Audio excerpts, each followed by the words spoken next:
5, 4, 3, 2, 1, 0.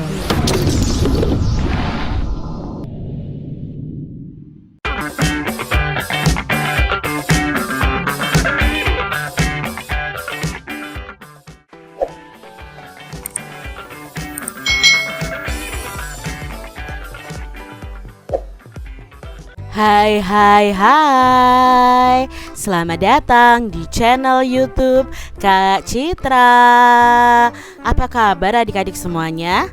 Kak Citra berharap kalian dalam keadaan yang baik, sehat, dan siap untuk belajar ya. Hari ini kita akan belajar bersama-sama untuk mata pelajaran tematik kelas 5. Kita belajar di tema 3, makanan sehat, subtema 1, bagaimana tubuh mengolah makanan, pembelajaran yang ke-6.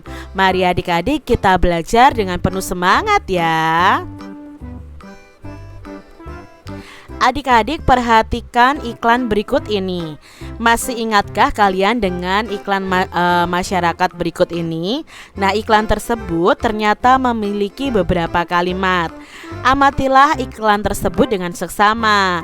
Nah, di sini ada 2 kalimat ya adik-adik ya. Perilaku hidup bersih dan sehat, pangkal rumah tangga sehat. Lalu berikutnya, jadikan perilaku hidup bersih dan sehat sebagai gaya hidup. Nah, catatlah hal-hal kecil yang menurutmu penting dan terdapat dalam iklan tersebut adik-adik. Bersama dengan temanmu, kalian bisa membuat sebuah iklan dengan topik gaya hidup sehat.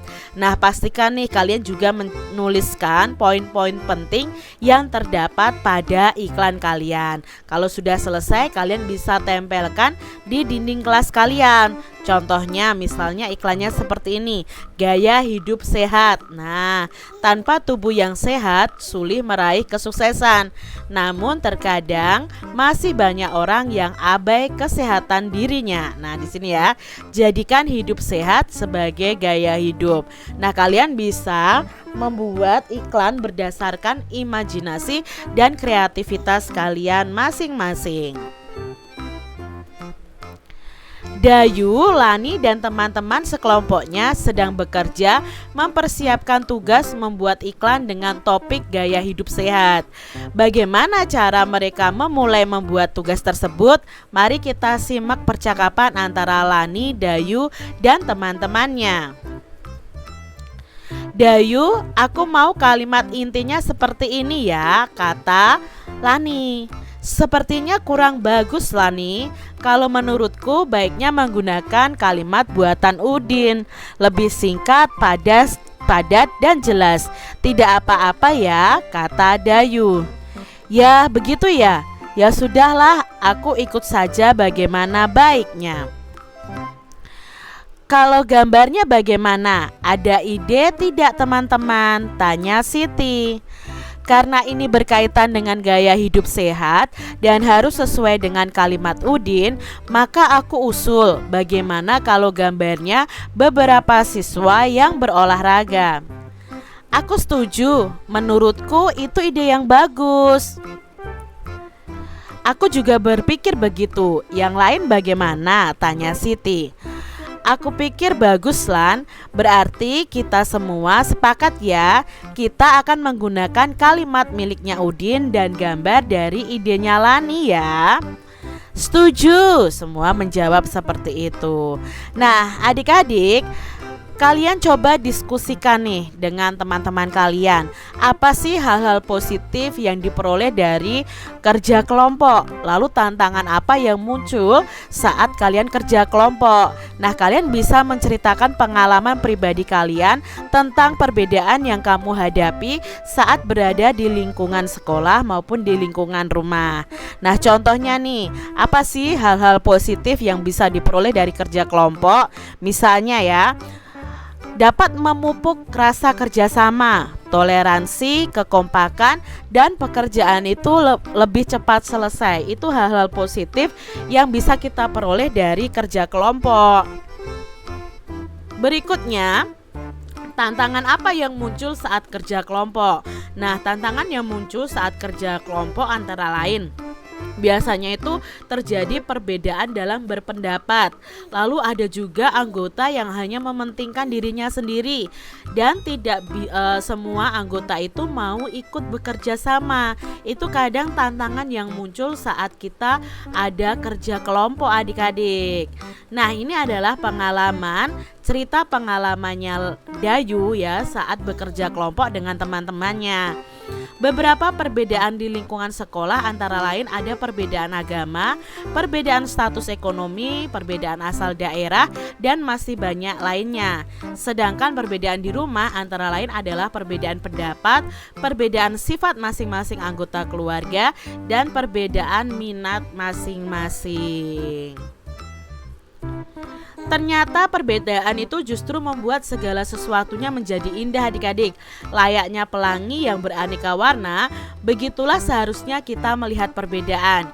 Bayangkan nih adik-adik, jika semua pelangi itu memiliki warna yang sama, tentunya kurang menarik untuk dipandang, bukan? Bayangkan pula kalau dalam sebuah iringan lagu hanya terdapat satu alat musik saja, pastinya akan terkesan monoton. Sebagaimana halnya perbedaan budaya dan adat istiadat, alat musik daerah pun bisa beraneka ragam bergantung dari daerah yang bersangkutan. Nah, di sini Kak Citra punya 4 alat musik tradisional. Kalian amati ya, A, B, C, D. Nah, di sini apa sih nama dari masing-masing alat musik ini? Yuk kita cari tahu bersama-sama. Identifikasi alat-alat musik pada gambar. Apakah nama alat-alat musik tersebut dan dari mana asalnya? Gambar A ini nama alat musiknya adalah kecapi, asalnya dari Jawa Barat. Lalu yang B ini adalah sasando, ini dari Nusa Tenggara Timur. Yang C ini adalah angklung. Nah, angklung ini juga dari Jawa Barat.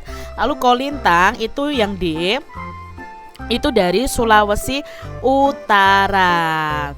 Nah, adik-adik, apakah perbedaan alat musik A dan B?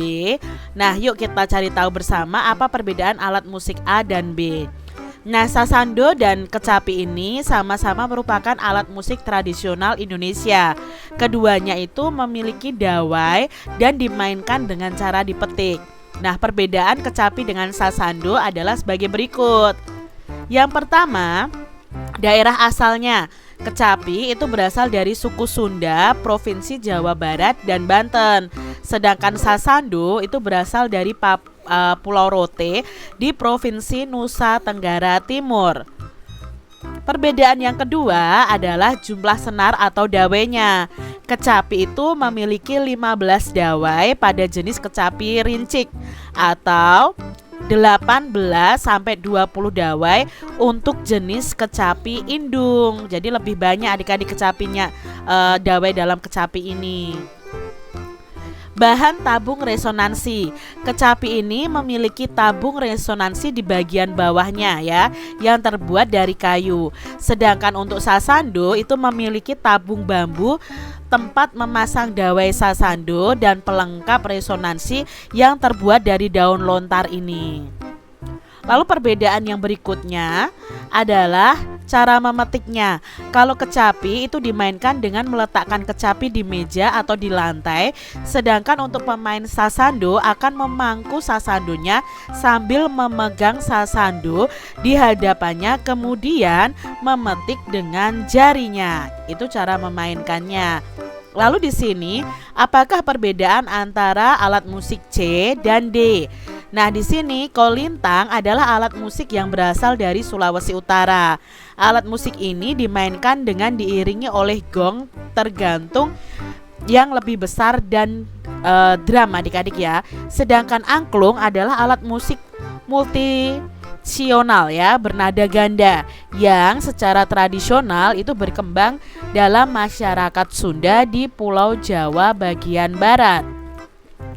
Perbedaan berikutnya adalah daerah asal kolintang, sudah jelas ya, berasal dari Sulawesi Utara, sedangkan angklung itu berasal dari Jawa Barat. Nah, bahan pembuatnya, kolintang itu dari kayu, sedangkan angklung itu terbuat dari bambu. Perbedaan berikutnya adalah cara memainkannya. Kalau kolintang itu dimainkan dengan cara dipukul, sedangkan angklung itu dimainkan dengan cara digoyangkan adik-adik. Perbedaan berikutnya adalah bahan tabung resonansi. Kolintang itu memiliki resonansi di bagian bawah yang terbuat dari kayu, sedangkan angklung itu berupa bambu. Nah, ini alat resonansinya itu bagian bawah ini.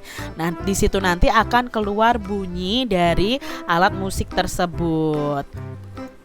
Apakah alat musik khas daerah tempat tinggalmu? Nah, untuk Kak Citra kan tinggal di Jawa Tengah. Alat musik tradisionalnya adalah gamelan. Nah, macam-macam alat musik tradisional pada gamelan itu ada kendang ya, lalu ada bonang, ada demung, saron, selentem, gambang ya, ada siter, gong ya, kempul dan lain sebagainya. Nah, bagaimana dengan alat musik khas tradisional dari daerah kalian masing-masing? Coba kalian jelaskan ya adik-adik. Kalian juga bisa tuliskan di kolom komentar.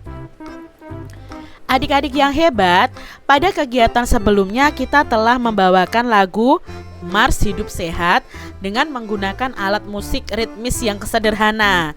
Nah, kalian bisa berlatih sekali lagi untuk menyanyikan lagu Mars Hidup Sehat dengan iringan alat musik ritmis sederhana dengan barang-barang di sekitar kalian. Nah, setelah itu kalian bisa menampilkan ya lagu Mars Hidup Sehat dengan teman-teman kalian. Nah, mari kita refleksi kerja kelompok adik-adik. Apakah hal-hal positif yang dapat kuperoleh dari kegiatan kerja kelompok? Nah, yang bisa kita peroleh dari kerja kelompok ini, hal positifnya adalah melatih kerjasama tim, menghargai pendapat orang lain, menempatkan kepentingan bersama dibanding dengan kepentingan pribadi, lalu mempererat persaudaraan dan mengasah kemampuan berpikir kritis. Lalu apakah tantangan yang kamu hadapi saat kerja kelompok? Nah, tantangan yang mungkin kita hadapi saat kerja kelompok diantaranya ada perbedaan pendapat, lalu ada anggota yang hanya mementingkan dirinya sendiri, waktu terbuang untuk pembahasan yang mungkin tidak penting, lalu adanya orang yang merasa paling pintar atau paling superior dalam kelompok dan dapat menghambat pekerjaan dalam kerja kelompok ini. Apakah yang akan kulakukan untuk membuat kerja kelompok ini lebih baik? Nah, yang bisa kalian lakukan adalah dengan membangun komunikasi yang baik antar para anggota kelompok. Setiap anggota kelompok harus memiliki komitmen untuk membuat tugas kelompok ini menjadi hasil yang memuaskan. Lalu semua anggota juga harus ikut bertanggung jawab atas hasil kerja kelompok. Itu refleksinya ya adik-adik ya. Nah, demikian tadi adik-adik pembahasan kita di tema 3, subtema 1 pembelajaran yang ke-6. Semoga video pembelajaran ini bermanfaat ya untuk adik-adik semuanya. Dan sampai jumpa lagi pada video pembelajaran Kak Citra selanjutnya. Tuhan memberkati. Jangan lupa tekan tombol subscribe, lalu tekan loncengnya, tekan juga tombol like, lalu share ke media sosial kalian. Jangan lupa untuk ikuti media sosial Kak Citra. Terima kasih.